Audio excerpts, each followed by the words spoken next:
ধারে গাইস, মাঠে এলাম দুই বন্ধু বেড়াতে।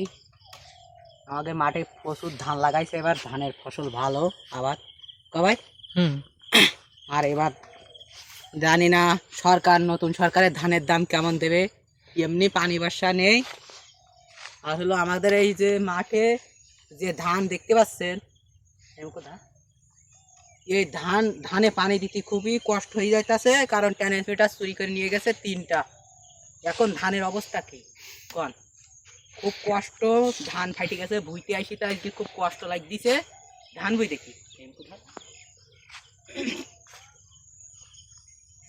আজকে দুই ভাই ধান বইতে আসি দেখি কি ধান বইয়ের মাটি এরকম ফাইটে গেছে, কারণ পানি দিলি মনে হয় 1-2 সপ্তাহ, 2 দিন বা 3 দিন পানি দিলি, 3 সেচ পানি দিলি, আল্লাহর রহমতে ধান বাড়ি চলে যাবে, পাইকি যাবে। ধানের অবস্থাও ভালো, কিন্তু ট্রান্সমিটার চুরি করে নিয়ে গেছে আমাদের মাঠ থেকে 3টা। এখন চোরের কি কইতে হয়, এমন সময় ট্রান্সমিটার চুরি করে নিয়ে গেছে, ধান দেখেন সব ফুলি গেছে মাঠে। আমাদের মাঠটা দেখুন কত বড়, এখান থেকে 3টা ট্রান্সমিটার চুরি করে নিয়ে গেছে। এখন ধানের অবস্থা তো খুব খারাপ। আর আমরা চাচ্ছি যে নতুন সরকার আমাদের জন্য ধানের দামটা, মূল্যটা ভালো দেয়, কারণ কৃষকের একবার মাথায় হাত।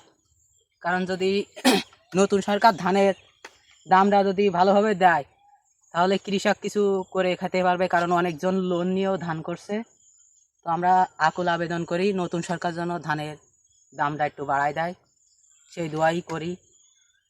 আর হলো সন্ধিকাল হয়ে গেছে, সন্ধির সময় আইসি, মাঠের ধান দেখে আর ভালো লাগতেছে না।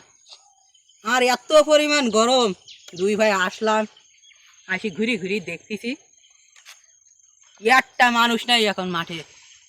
আর আকাশটা একটু মেঘলা মেঘলা, এই পাশে দেখা কি সুন্দর, দেখুন আকাশটাও দেখতে ভালো লাগতেছে, নরম পরিবেশ।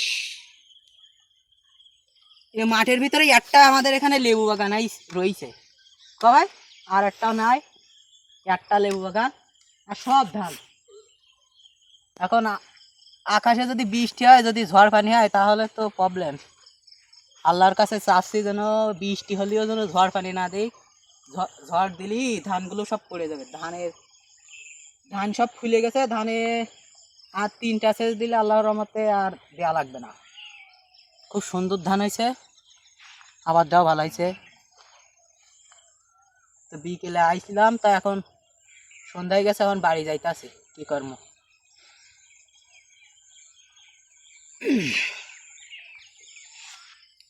আর আমরা অনেক কষ্ট করে ভিডিও বানাই, গ্রামের ভিডিও, ভুল ত্রুটি হতে পারে, সবাই ক্ষমা দৃষ্টিতে দেখবা আর ক্ষমা করে দিবা। আর ছোটো ভাইরে একটু সাপোর্ট করবা, কারণ আপনাদের সাপোর্ট যদি করেন তাহলে আমিও কিছু করতে পারবো।